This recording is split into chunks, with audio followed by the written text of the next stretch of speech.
Today, we are joined by Matt Thibeau. He is from Savant Marketing, and he's an expert in Facebook ads. So I'm excited to bring him on here. We had him on the podcast not too long ago on the Million Dollar Landscaper podcast, and he does an amazing job. So I'm excited to bring him on here so he can share some knowledge and strategies, some way to kill it in the landscape industry. So appreciate you being here, Matt. Yeah, thanks for having me, Scott. I'm super excited. I'm looking forward to it. Yeah, it's going to be great. And I guess real quick, just if you're not familiar with me, if you came from Matt's world, my name is Scott Molchan. I'm the owner of Million Dollar Landscaper. We do consulting and coaching for landscapers to help them understand their numbers so they can make more profit. If you've been struggling trying to make it in this world, you can do it. You can make a profit in the landscaping world. So we can help you understand your numbers and how to price your work. All right, we are good to go, Matt, whenever you are ready. Awesome. Cool. Yeah, we'll jump into things here.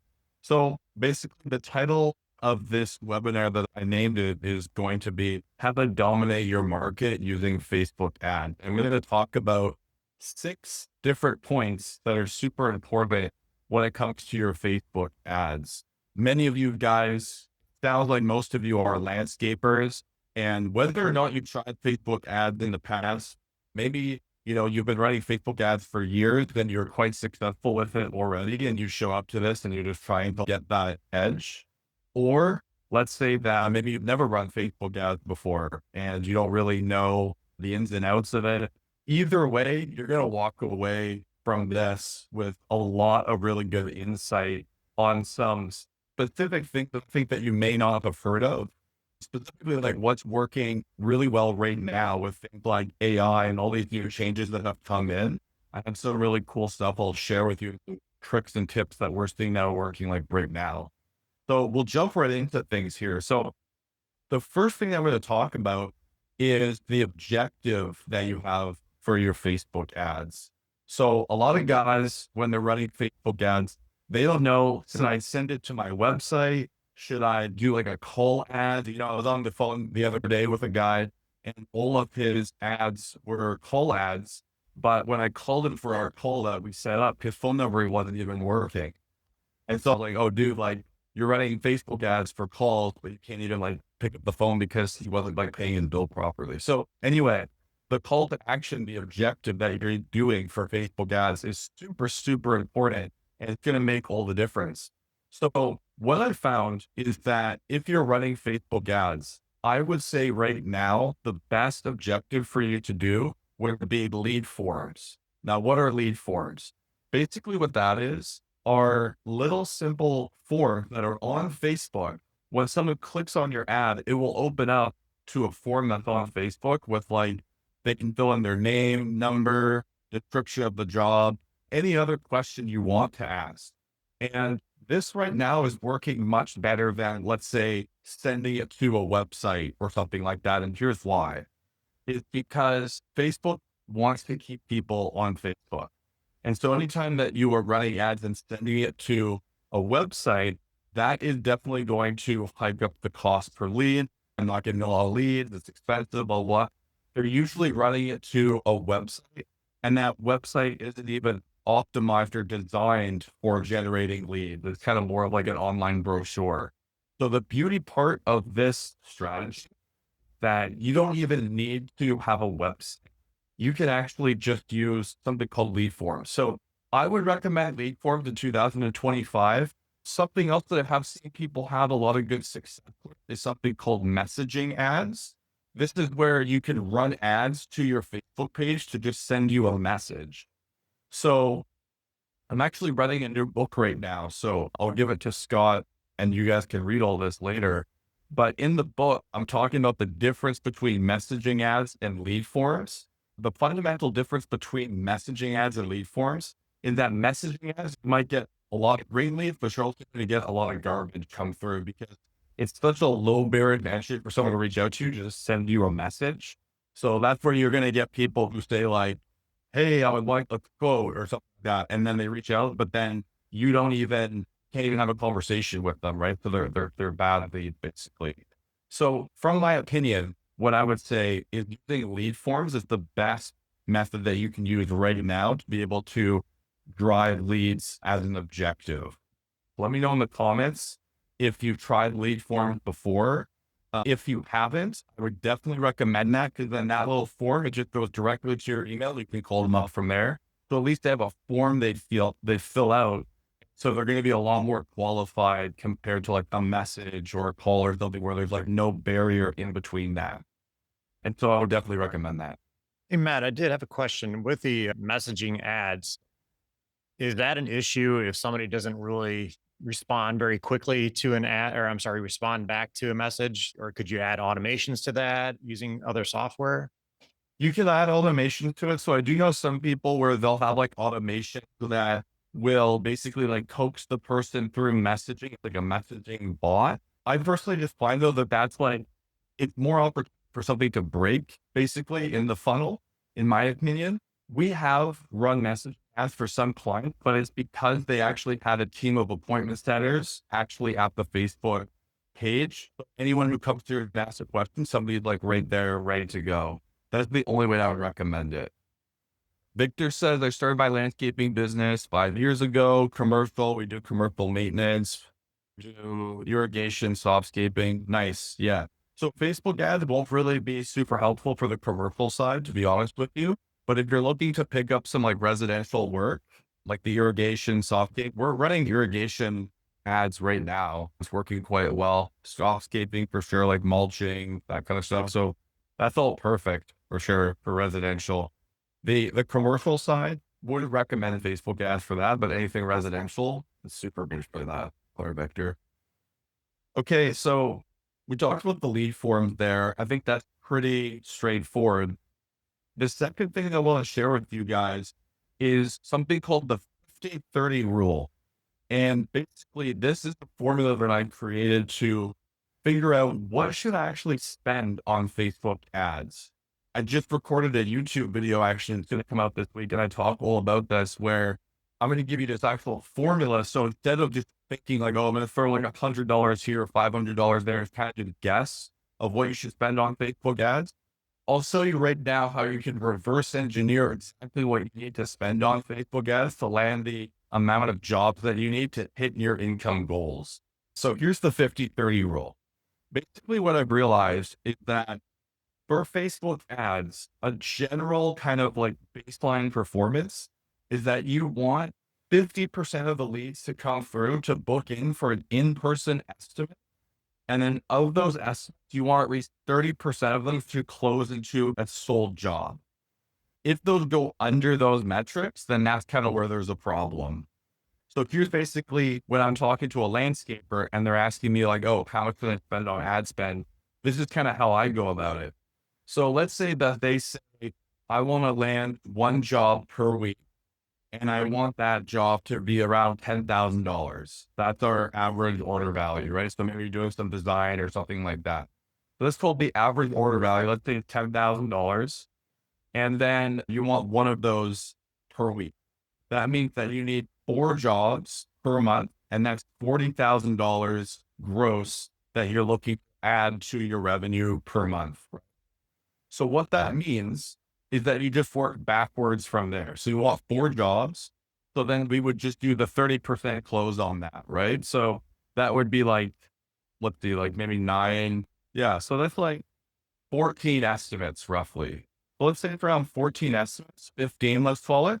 And then all you have to do is just double that, right? So I said 30% close. That's around 15 estimates to deliver in person. Because a lot of guys, what they'll do is they'll just start emailing off estimates when they get overwhelmed or busy.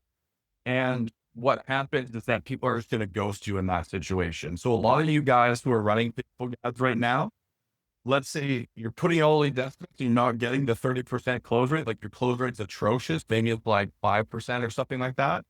I could almost promise you that you're just emailing over estimates and having no follow-up. So you wanted it in person, right? So we have 15 to land those 4 jobs, and then I just double it. So 50% of those. So then that means you need 30 leads from Facebook per month, right? Then what I do is I know that an average cost per lead on Facebook is going to be about $30 to $50 on lead forms. So then all I would do is just $50 on the high end for the cost per lead, and I would just times it by 30. So it's around $1,500. right? So that's kind of how you do the 50-30 rule. You just work backwards from that. And that's how you can start making some pretty accurate estimations. And I've literally done this for one of our clients who does really high-end spas and pools in backyard oases. So these are like $100,000 projects. And when we initially did our call, he was like, I really only need like one a month to be able to make it all make sense. So I just used the 50-30 rule. And I know that his closing rate was probably going to be a little bit lower because so for high ticket. And when we did our 90-day check-in call, he was like, you were literally right on the money. Like your estimate of what you thought would come in. So it's pretty neat. So I would definitely recommend using it. So any questions on the 50-30 rule? And can you repeat what you said, Matt, with the average cost per lead? Yeah. Yeah. So the average cost per lead is anywhere from $30 to $50 per lead on Facebook. If we're doing messaging ads, that number is probably going to be like $10 the lead or something like that. But remember, most of the leads are just going to be not good anyway. So it's going to work out to be within that range anyway. You know? So I would say generally $30 to $50. Sometimes we have some clients where we'll talk about creatives and stuff like that in a second, like videos. Sometimes they're extremely good on camera, right message, right market. So we're pulling like $6 leads or something like crazy. But I would say generally it's like $30 to $50 most of the time. Cool. Thank you. Yeah. So that's the 50-30 rule. So, you know, if you're not using that right now for even just like, if you're not for Facebook ads, but just for internet marketing leads in general, like that's definitely a good thing to hold yourself to. A lot of landscapers will just close on us. Like a lot of guys, when we talk to them, they're like, oh, like close rate is 80%, you know? But it's like, but dude, you're only doing referrals. Like everyone who comes to you is already pre-sold and like, you know, the person already like basically talked you up and everything. So internet leads are different. Like these people don't know you, right? Your close rate is going to be way, way lower, and that's normal. Third thing is targeting. So let's talk about targeting here for a sec, because I think that I can give you guys a lot of really good value here for sure. So basically, we do three different types of targeting in our company for clients, and I would recommend it for you guys too. So number one is remarketing targeting. So I'm going to break this down for you of how you guys could do this. No matter what your budget is, you can do this. You can do it for like $3 to $5 a day and be able to get some really great results. So basically what this type of targeting is on Facebook ads, remarketing, is you can get something called a pixel. So just remember one thing from this remarketing thing, just remember that word pixel. Basically what that is, it's a simple code that you can put on your website. Once you put that code on your website, people who visit your site can start seeing ads on Facebook. Here's why this is so powerful. Imagine that, you know, you have great word of mouth. People are talking about you. You do a job on someone's home and then their neighbors coming over and asking about it. And then they mention the name of your company and they go to your website. If you don't have a Facebook pixel on your site, maybe the person gets distracted, maybe something happens, they click off the site, link gets busy, they forget about you, right? This happens all the time. If you have a pixel on your site for remarketing, then once that person touches your website, they're going to start seeing ads all over Facebook. And guess what? You can hit them with ads of like testimonials, like all about us, our story, all this cool, like culture stuff, everything about your company, who you are as a person.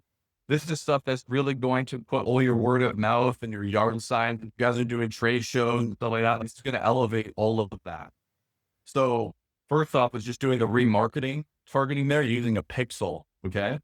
So comment in the comments there if you guys have a pixel on your site yet or not. There'll be a cool little thing that you could get away from this. It's not too hard to set up. Victor doesn't have it. You can write down your little to-do list there, Victor. That'll be helpful for you. So there's remarketing. That's the first type of targeting. The second type of targeting on Facebook is going to be something called broad targeting. Basically what this is you're just targeting a radius of people, zip codes, or however you want to do it, but a location of people. So typically your service area. But then also what you're going to be doing is putting in the age of like 30 to 65 men and women. You're just basically looking for anyone who's in this specific service area, age 30 to 65. and you're going to show ads to them. That's something called broad targeting. I would definitely recommend broad targeting because it's one of the easiest ways to run a Facebook ad because you don't really need to get super technical and like interest and all this click stuff that I'm going to talk about in just a sec. So if you don't really know anything about Facebook, you can just do broad targeting, which again is your service area and the age, men and women, and just run ads to that. And more often than not, that's going to get you a certain level of success. So that's the second type of targeting I would recommend. But the last type of targeting, this is where things just go to another level. It's where you start doing stuff like interest targeting or something like custom audiences. Now, I'm not going to go too technical here, but basically what this means is that if you have a list in your CRM, right, so you have a Excel document, you have Jobber, you have some kind of software, even if it's like QuickBooks, right? And you can export a list of all the emails and phone numbers and names of all of your customers. Let's say you've been in business for like 15 years. You're sitting on a gold mine of data. Right now, data is the biggest asset in your company because here's why. You can literally take that data list and then you can upload that into Facebook as something called a custom audience. And as Turf Care, he gave us a list of about 3,500 people that he'd worked with over the years. And we took that list and we put it into Facebook. We fed it to Facebook. Facebook used it as a data sample and now it's showing all the ads to people that Facebook thinks are going to be a great fit for that. It's like, guys, this is like crazy. Like, we literally went to go do an estimate to someone, and across the street is like one of our longtime clients, and we have like a sign up for our company and everything. So it was like, is that kind of like what you're talking about? I'm like, yes, that's exactly it. It knows that like this area has the money, this area has like the people who are kind of looking, blah, blah, blah, right? So demographics, psychographic, all that stuff knows Facebook AI knows better than humans, right? So that is called a lookalike audience or custom audience. And that is a really powerful strategy that we've been using for a while that I personally love to do. So anytime that we're setting up a campaign, we do those three different audiences. We do the broad targeting, remarketing, and then we got the lookalike audiences there. So that's kind of what we would do for the targeting there. Does that make sense? Do you have any questions? No, I just to say you shared a lot of great stuff there. One of your last videos on YouTube, and by the way, go check out his YouTube video. Matt has an awesome YouTube channel, all kinds of great information. But one of the last videos you talked about, and don't quote me, but I thought you said too, you want to look at your audience size, right? That what you're sending out to like Yeah. 150,000, I think it was. Is that correct? I'm actually glad you brought that up. I forgot to mention that. So you can actually go specific to on your targeting. So some guys will really load up the interest and they'll say like, oh, I want to target women in this area who have an interest in landscaping, et cetera. That could be good or bad, but you want to look, there's a barometer on the side there and it'll show you how big your audience is. You don't want an audience less than 150,000 because what's going to happen is that in the beginning, you might get a couple leads and then Facebook will be like, there's no one else. And you're just going to have expensive ads. So like Scott said, the absolute minimum kind of audience size is 150,000. Anything less than that, you're just not going to have the critical mass to really grow and scale. Typically, when someone says that, it's usually because they're using something called audience networks, or they're using something called like Advantage Plus, like expansion or something. Basically, what this is like Facebook will always come as a default with all these little things checked up. It'll say like audience network, expanded, like recommended, all these little extra check mark things. And you want to be really careful with that because basically what that is, Facebook, if it's having a hard time getting you leads in your service area, it will just start looking close, like to the service area, like a couple hours out or in, and it will try and get leads so that it can say like, oh, we got a lead, like they want to get paid, right? And so you set the objective to lead generation. It's going to start doing these little tricks to try and get a lead, but the rest out of your service area, which like defeat the whole purpose, right? So as a general rule of thumb, anytime that Facebook is like recommending something, generally not good for you. So if they're recommending something, like typically I would think uncheck good. They're recommending so they can make more money, essentially. Matt, I just want to make sure I'm clear and make sure the audience here is clear on a couple things. So, from what you said so far, so we want to run just either, the lead form campaign or messaging campaign or both, Mhm. whatever. And then you're also suggesting three more additional ads that are going out. Is that correct for the retargeting? Yeah, exactly. So what I'm talking about here is like when you're setting up the targeting for it. So that's kind of like the settings on the back end. But each of these three targeting, so you have broad, you have the interface, and then you have remarketing. These are three separate campaigns that you build within Facebook. Each of those campaigns will have their own ads. For each campaign, we like to have 8 to 10 different ads. We do a variation of three different types of images or videos. And so in advertising, those images or video, that's called the creative, right? So creative. And so basically what this would look like is number one, we do before and after pictures, which I'm sure you guys are probably doing. I know Scott recommends that. A lot of marketing guys will be talking about the importance of before and after pictures. That's like kind of basic level number one, right? Doing that, showing that you have a really nice transformation. The reason that before and afters work so well is because it basically speaks for itself and it shows people like here on the left, this person's yard, it's terrible, it's old, it's outdated, whatever. And then on the right, they did a complete overhaul. It's beautiful. It's an oasis. So that's number one. Number two, the second type of creative that you want to do are action shots.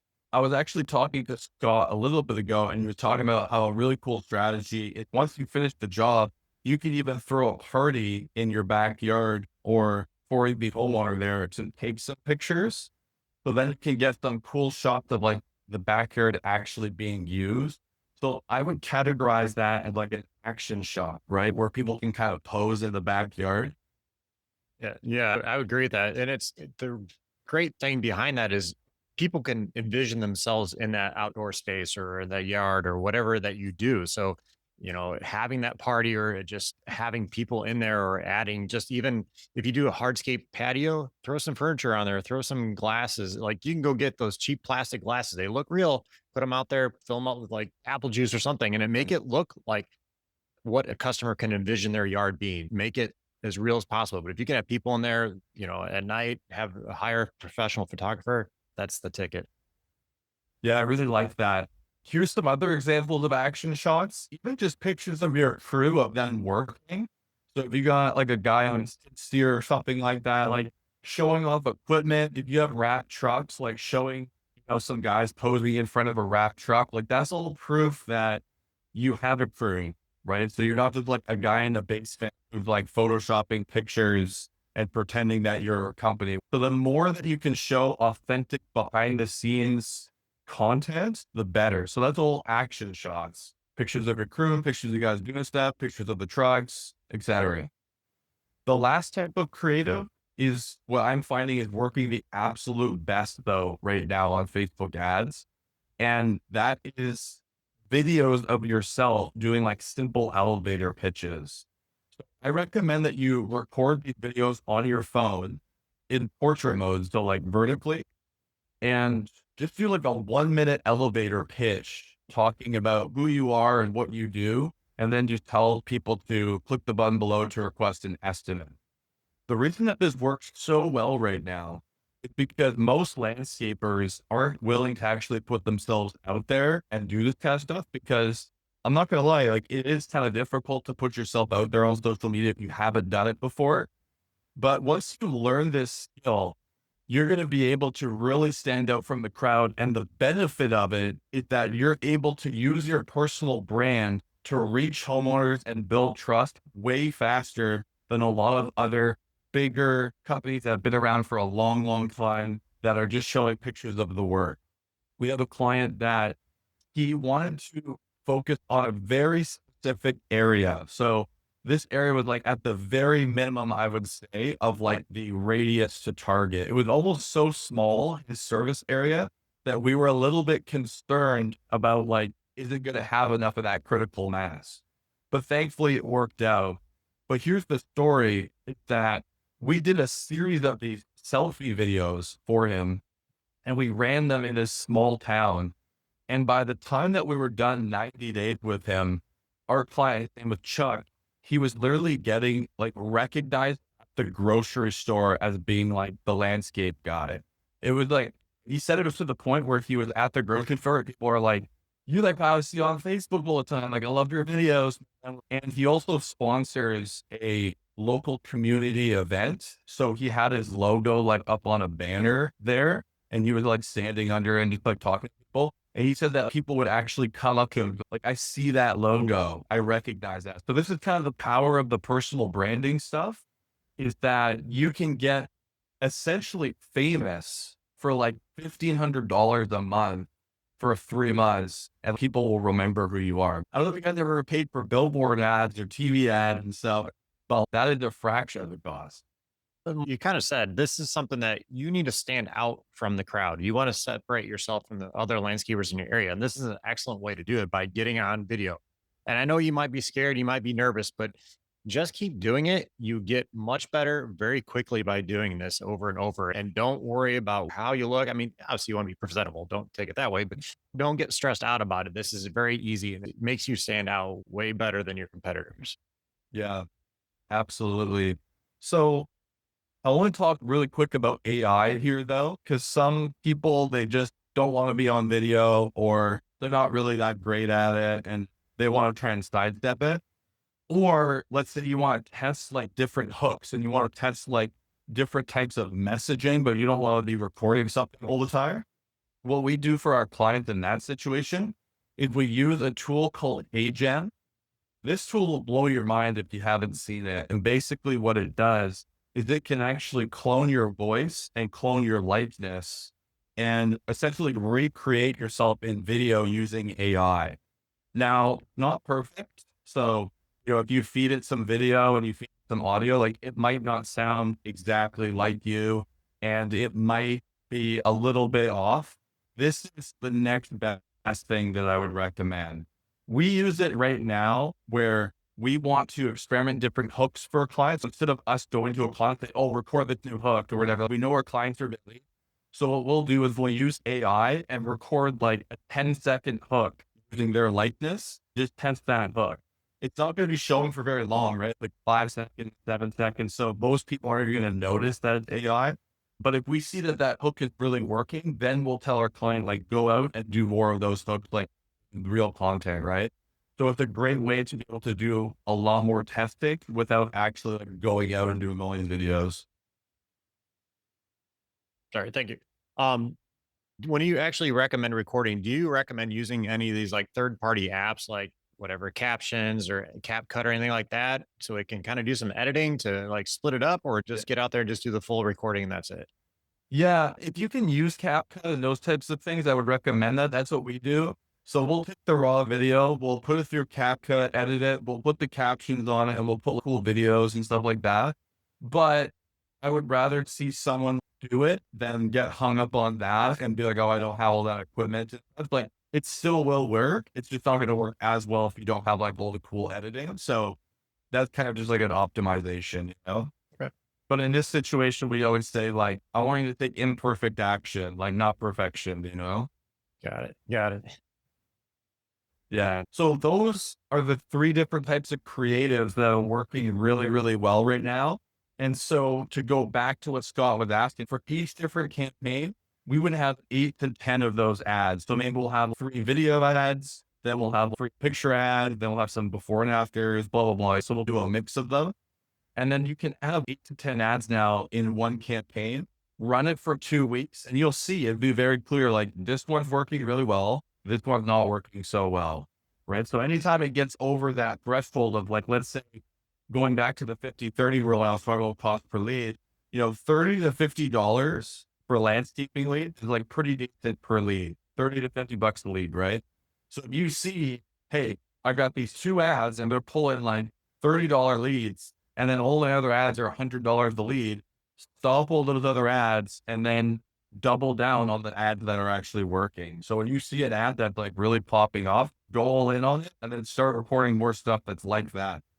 Sometimes it will surprise you too, what people respond to for an ad. That's why it's like, you can use your best judgment, but as advertisers, like we need to test, right? You can't, like some guys will put out one ad with just broad targeting. They have one ad, they put that out, they run it for 2 weeks, doesn't work. And they're like, Facebook ads don't work. It's like, no, man, you're not testing enough and you're not giving Facebook a chance to see what people will respond to. And I would say, Matt, this goes along the lines with pretty much any other marketing thing that you could do, whether you're doing postcards or something like that. You can't just send one postcard out. No, you have to send multiple different things or multiple different times in order to work. Same thing here. You're just doing multiple different ads. Exactly. And so it's like now because we only work with landscapers, we know typically what works. So we can kind of mitigate that testing phase. But within that, there's still a little bit of different like tests. So some of the things that we want to test, like I was saying, are the creatives, the messaging. But that actually brings us to the next thing I want to talk about, which are the offers as well. So you can test multiple different offers. So here's basically like what most landscapers, what their offer will look like is, okay, we're offering 10% off this month and spots are running out. Get your quote today type thing. And what I find is that when you run discount offers like that, or these very generic type offers, one, you don't really stand out because everyone's doing it. Two, though, you tend to just attract the wrong type of people into your business, depending too on how aggressive that offer is. So some guys will be like, oh yeah, I'm getting leads for $5, whatever. And they're all like braggy about it. But then all the leads that come through are all garbage leads because they're running some crazy promotion. So everyone's coming through is like confused and they don't even remember like getting a quote or something like that. So the lead quality is also really important, right? And so I would say like if there's one thing that you could really change up to impact the lead quality, it's going to be your offers. So I'm going to give you a couple different offers that we like to use for landscaping.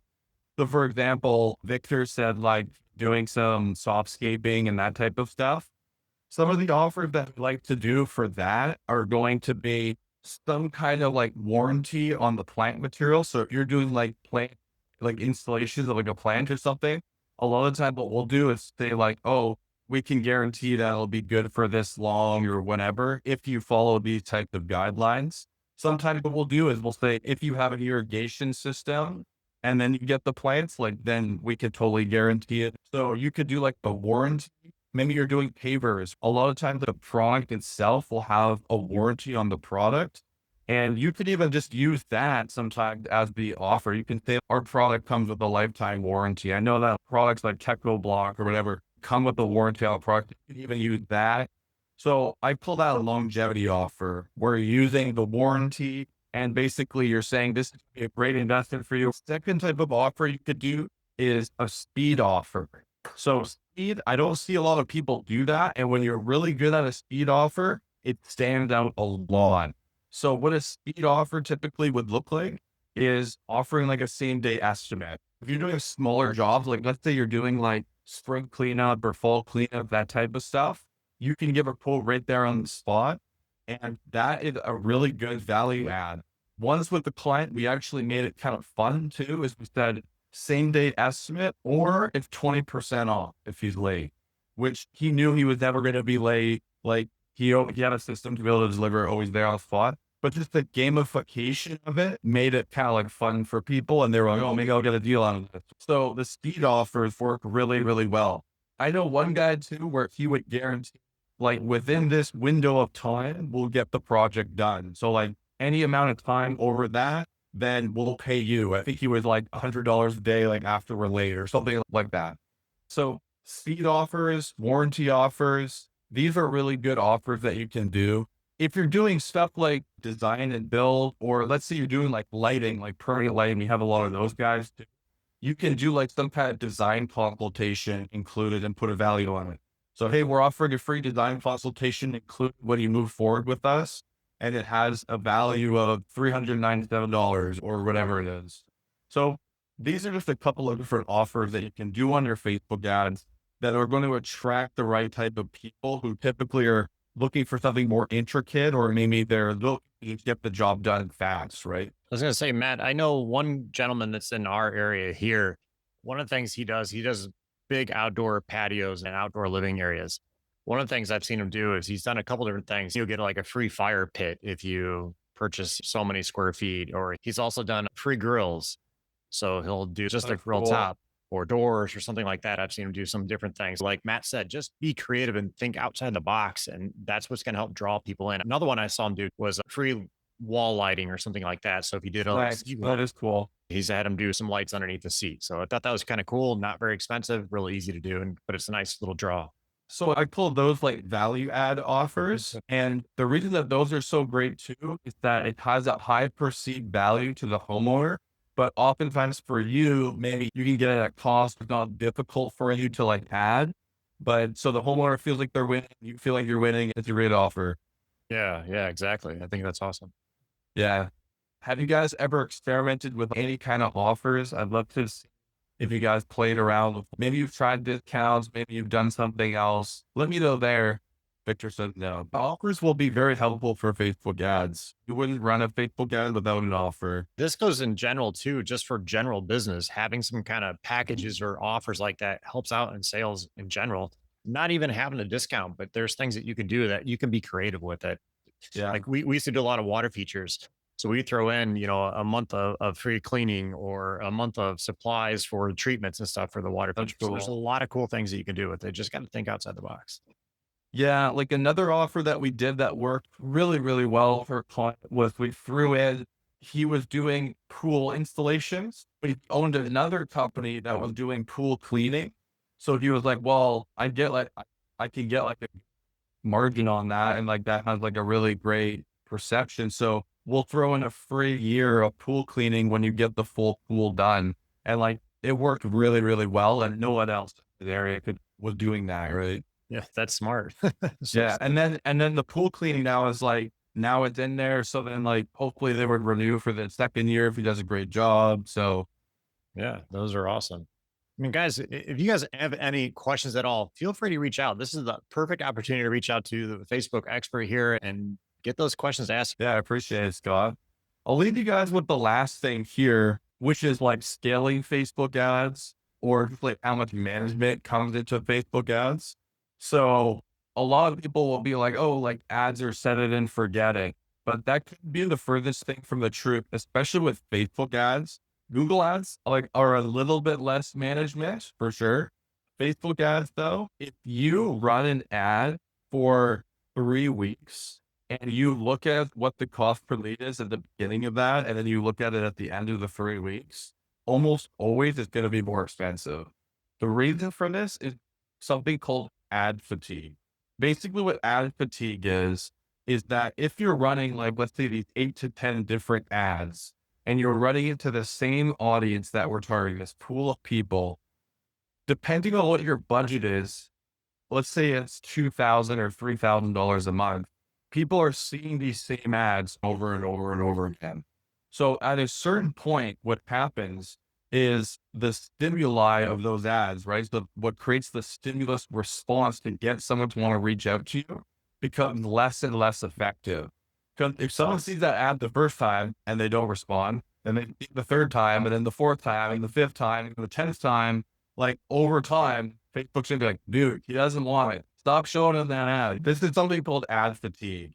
And Facebook will actually start to tell you, like on your ad account, it will say like creative fatigue. And that means that you need to replace these creatives. People don't want to see this anymore. So I would recommend to change out the creatives. Remember that means the images, videos, etc. Every 3 to 4 weeks on Facebook ads. If your budget is around like $3,000 in that kind of range, you can sustain a campaign typically for like that type of management. It's soon, I find though, once $5,000 a month in ad spend. So let's say that you're like, okay, Facebook ads are rocking and rolling. We've got some clients that are doing like 25K a month in ad spend, and they're really scaling that up. What happens when you do that? Now that ad fatigue just 10x's. Like basically that whole process just speeds up way more, right? So now people are seeing ads way more, and though that creative fatigue happens much faster. So basically what this means now is instead of like every 3 to 4 weeks to replace those creatives, now it's basically weekly, right? And so that's why we get clients that come in with like much bigger ad spend, something that we kind of will qualify them for and brief them on is like, do you have actually the content to sustain a campaign like this? Like, are you committed to actually giving us all of the content that we need in the video? Like, you basically are going to need to have an in-house content person capturing content and constantly sending it to us. We're happy to edit it all and do all that, but the amount of content to take to sustain 20K a month, 50K a month, whatever on Facebook ads, it's going to be hefty. Matt, do you recommend video ads more so than the photos, or do you like to mix them up and kind of change them up? I like to test them. But based off of what I'm seeing right now, usually the video ads win. Okay. That makes sense. I mean, videos, pretty much anything anymore is what you got to have, whether on Instagram or anything, you need to have video. Video works really well because it engages all the senses, right? So they can see you, they can hear you. It's more dynamic, right? And so the pictures do work, especially if it's a cool picture. We had a client that they were like a father-daughter duo, and that was kind of like part of their branding. So we told them, we said like, pour it on, like really overdo that. So they would take like pictures like back to back, kind of like a James Bond type thing, like dynamic duo. And those picture ads worked really well because people thought they were funny and, it was cool. Yeah. Was that right? Exactly. Yeah. So I think I told you a story about how we had a client that was like noticeably handsome. So basically what happened was in the beginning, we told him like, hey, make these videos and do these elevator pitches, etc. So he made these videos and then people started commenting on the ad, being like, anyone else think that this guy's like weirdly handsome for being like a contractor? Like, what do you get into modeling, man? Like people were kind of poking fun at him. And so he was initially kind of concerned about it. He was kind of like, oh, I have haters on my ads and stuff. And we told him, we just said, dude, you should lean into that. Because if people are saying that, then like if you make an ad being like, what's up? Like, it's your handsome contractor or whatever. So that's it. That's kind of the road that we went down, but it made sense for him because it was kind of like this inside joke. Yeah. Matt, do you have anything else that you would recommend that, if somebody's just getting started in Facebook's ads, what's the kind of the first thing they need to do? I know you mentioned the pixel is one of the things that they need to have on their website, but anything else you kind of recommend if they are not at the point of hiring somebody professional like yourself? What I'd recommend is to watch my YouTube videos because you're going to learn a lot. Honestly, like I try and put a lot of value on those. But second, just start getting into the habit of creating content. Like so many guys get out of that habit and they focus so much on doing the work, but they forget that the marketing portion of that and pushing that out there is equally as important as the operations and delivery, right? Just get into the habit of, oh, I took a picture of my truck, posted on social media, experiment with the videos, try it out, because this is kind of this new skill that will serve going into your business career now that every social media, all this stuff like this isn't going anywhere. So the more comfortable you can be at it. And when you can learn to speak to a camera, like I've been speaking to a camera for 10 years, it's like the more you can learn to speak to a camera, I'm sure you're the same way, Scott, right? In the beginning, you feel weird. And then after a while, though, you just kind of learn. Yeah. Now, I guess kind of along that note, with somebody that wants to start making these video contents, whether it's for Facebook ads or for yourself, is there any kind of a basic equipment? Do they need to go out and get the latest DSLR camera, or they can start using their smartphones? What do you kind of recommend for that? Yeah, what I would recommend is just a good phone, iPhone, Samsung, whatever, HD. On Amazon, you can get these really cool mics that will just plug into your phone. And it's just like a tiny little mic that you can put there. They're like $30, $50, and it'll make the audio quality of your video sound way better. So I would recommend to do that.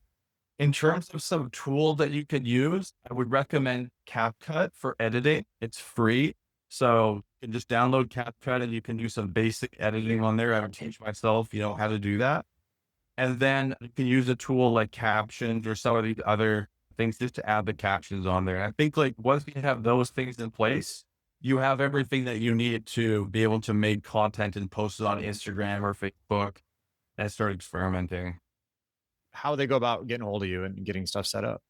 Yeah. So you dropped my website there, savantmarketingagency.com. So if you go there, you can click a button there and you can request a free strategy call. I also have a bunch of other resources on my site that like aren't just the call. So I have a resources tab with like our podcast and all that. I know you have a great podcast too. You can check that resources tab, but if you want to get a hold of me, you can go to the website there, or what you can do is text as well. So I have a work phone, you can text, and the number is 716-265-0729. So maybe you can drop that like in the show notes or something. Yep. I can give it to you. But yeah, just text me and ask questions. If you have a question about your ads or whatever you want to just say, hey, just shoot me a text. 716-265-0729. All right. Don't call me though. Just text me. I won't pick up your call, but text me. All right, gotcha.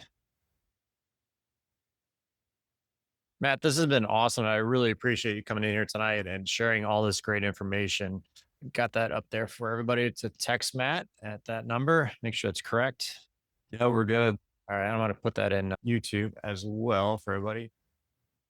Does anybody have any questions? Please feel free either, hop in if you're live here or go ahead and put it in the chat section. Victor, Scott actually does web design. He's got a web company. Yeah, we have a company called Lead Speed, so we can definitely help you out with that because you do want to have some kind of web presence to help get that found. So if they go see your Facebook ad, they might be interested and be like, let's check out this company. So you want to have some kind of good web presence. So if you need something like that, feel free to reach out. Yeah, Victor, we only do the ads portion there. So for anything like on the website side, I would just talk to Scott. Yeah, and I'll put our link up there for you. And just to kind of share a little bit of what you said about those cheaper microphones, I bought one a couple of years ago. It was a brand called Hollyland. It was $50. It worked really good. I changed it up now. I use a DJI brand, but the Hollyland was an excellent brand and it worked really well. I got a pretty good distance, had good sound quality, plugged right in the bottom of my phone, worked great. So Cool. AI is getting so good now. I have a tool called Scripts that I edit my YouTube videos with. And you can just click one button and it will transform your audio into like full on studio quality audio.